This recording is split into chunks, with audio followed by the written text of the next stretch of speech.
Moments of inspiration mixed with time to network, IBJ Media Events has you covered. From industry deep dives to awards celebrating Indiana's top leaders, see what's coming up and reserve your seat at ibj.com/RSVP. This is Inside Indiana Business Radio for the afternoon of Thursday, September 25th, 2025. I'm Alex Brown. The University of Southern Indiana's Romaine College of Business is launching an internship program designed to give seniors an opportunity to gain hands-on professional experience in an international setting. Dean Sudesh Majumdar says the college is partnering with global capital markets company Trustmore in Luxembourg. What better way to segue into from sort of the classroom into sort of an applied learning environment to something that they potentially would enjoy doing for a good period of their lives. The fully paid internship will see students working at Trustmore over a 3-month period. Muncie-based First Merchants Corporation is planning to add First Savings Financial Group in Jeffersonville to its portfolio through a merger agreement announced this morning. The deal, valued at $241 million, will see First Savings Bank merge with and into First Merchants Bank after closing.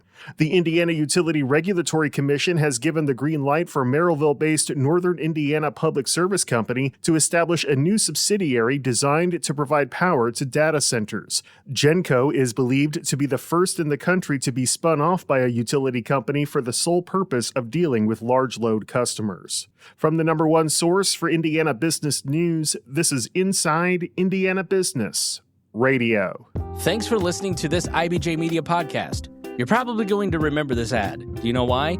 Podcast advertising works. 85% of listeners recalled hearing an ad during a podcast, and 70% of podcast listeners have acted after hearing an ad. So whether you're looking to be heard across the entire IBJ Media Podcast Network, sponsor one of our shows, or just start with a 30-second ad, IBJ Media can help. Contact advertise at ibj.com to learn more. Fort Wayne-based music retailer Sweetwater is preparing to turn up the volume and welcome about 4,000 visitors this weekend for the second annual Guitar Fest. Attendees can meet and interact with more than 80 vendors and enjoy performances from several musicians. Sweetwater Senior Vice President of Campus Engagement and Artist Relations, Thad Tegmeyer. We have customers that visit us from all 50 states and from many countries around the world every year. So it's really important that we create opportunities for them to engage here on our campus. Music is such an emotional thing, and when you bring many people together, I don't think it's much different than when you go to a concert, right? When you bring many people together, very like-minded, so a lot of guitar people here as an example, a lot of our guitar customers, they're very, very passionate about the category for sure. And so they have a lot of connection with one another, and there's this really cool relationship that happens with all these people who come on our campus. And again, they're traveling from different parts of the country and certainly even different parts of the world to come to this event.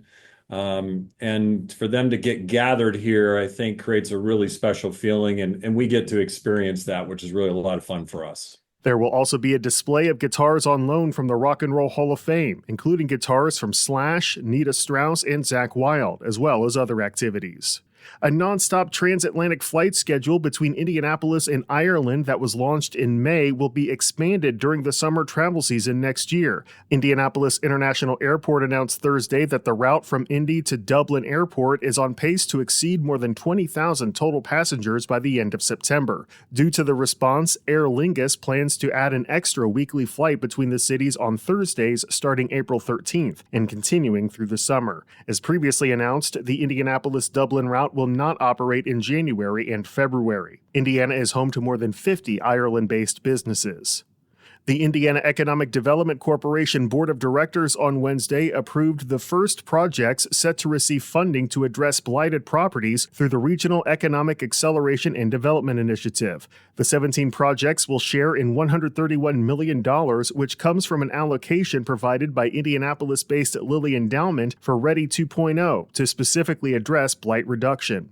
The IEDC said the projects receiving funding will transform vacant and blighted properties into productive assets, including housing, commercial districts, and community hubs. They include the Fieldhouse Flats project in Evansville that will see the transformation of the former Evansville Fieldhouse and the redevelopment of the old City Hall building in downtown Indianapolis. You can view the full list of projects at InsideIndianaBusiness.com.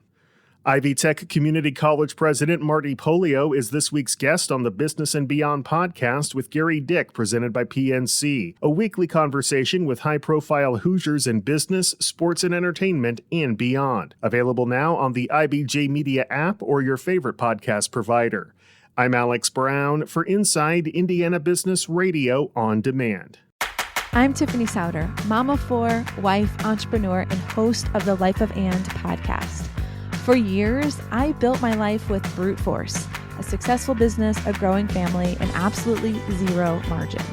I was tired, snappy, and felt constantly behind, and I was too afraid to admit it. Everything changed when I stopped trying to do more and started building systems that actually worked for my real life.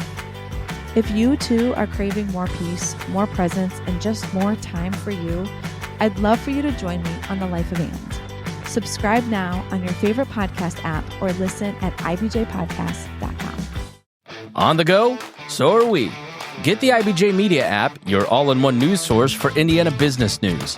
Get breaking news alerts, read every story from IBJ, Inside Indiana Business, and the Indiana Lawyer, and listen to your favorite podcasts all in one place. Big news, small screen. Search IBJ Media and download the app today.